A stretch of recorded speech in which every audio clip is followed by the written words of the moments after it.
आदमी ने अभी अभी अपने होठों से खून पोंछने की सोची कि अचानक उसने देखा कि खून जैसे खुद की इच्छा से हिलने लगा। उसने तुरंत इसे अनमोल समझकर निगल लिया। इसलिए उसके शरीर में भी बड़ा परिवर्तन हुआ। उसे फांसी की सजा दी जा रही थी और जहर का इंजेक्शन दिया जा रहा था, लेकिन उस खून की बूंद को निगलने के कारण उसके शरीर ने जबरदस्त प्रतिक्रिया की। लाल खून ने तुरंत हरे जहर को शरीर से बाहर ढकेल दिया, जो तेज झटके के साथ आया। कई पतली पतली जड़ें शरीर से बाहर निकल आईं और वे तेजी से फैल गईं। पल भर में पूरा शरीर ढक दिया। स्थिति को बिगड़ता देख पहरेदार ने तुरंत बंदूक निकालकर गोली चलाई, लेकिन एक मजबूत जड़ ने उसे पल भर में कुचल दिया। ये देखकर लोग इधर उधर बिखरकर भागने लगे, लेकिन बस एक पल में ही सूक्ष्मजीव एक पूर्ण रूप में विकसित हो गया और उसने आसानी से फौलादी पिंजरे को नष्ट कर दिया। एक विकराल चेहरा लिए लाल राक्षस ने धुएं से बाहर कदम रखा और यह जहरीले विलेन के सबसे शक्तिशाली में से एक है। उसका युद्ध कौशल उसकी खतरनाक लाल उपस्थिति से ही समझ में आता है। इस हथियार का उस पर कोई असर नहीं होता। इस प्रकार इसके पीछे ऐसे वृक्ष की जड़ें थीं जो किसी भी समय स्वरूप बदल सकने में सक्षम थीं और जेल के गार्ड इसके रक्त पिपासु क्रूरतम रूप के सामने तुरंत ही मारे गए या गंभीर रूप से घायल हो गए। इस क्षण में यह एक मृत्यु देवता की तरह प्रतीत होता है और जेल के सभी पहरेदारों का पागलों की तरह संहार कर रहा है, जबकि नवजीवन प्राप्त कैदी लगातार इसकी प्रशंसा में ऊंची आवाज में चिल्ला रहे हैं। लेकिन तभी वह एक घातक चाल चलता है। एक मजबूत आकर्षण शक्ति उसके चारों ओर फैलती है, जिससे पल भर में जेल के कैदी और पुलिसकर्मी उसकी खुराक बन जाते हैं। यहाँ तक कि संघर्ष कर रहे जेलर को भी वह अंदर खींच लेती है।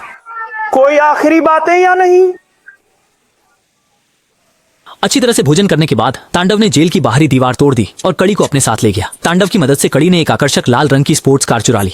रास्ते में दोनों ने एक समझौता किया कि यदि कर्णिज उसकी गर्लफ्रेंड स्क्रीच को ढूंढने में मदद करता है तो वह उसे वेनोम को खत्म करने में मदद करेगा। इस बीच एडी द्वारा नियंत्रित वेनोम रोजाना खाने की समस्या को लेकर परेशान रहता है। एडी ने उसे बताया कि वह अपने पाले हुए छोटे चूजों को खा सकता है, लेकिन क्योंकि उसने खुद उन्हें पाला है, वेनोम ऐसा कर नहीं पाता। उसने कहा कि वह वाकई में ऐसी जिंदगी जी चुका है जब से एडी के साथ हर दिन ऐसा होता था कि सुबह का खाना खा लेते थे, लेकिन आगे के लिए कुछ नहीं होता था। मजबूर होकर एडी जहर को लेकर मुर्गी फार्म पर आ गया। मुझे जीवित रहने के लिए मानव मस्तिष्क की आवश्यकता है। मुर्गी उठाओ, चलो। ओह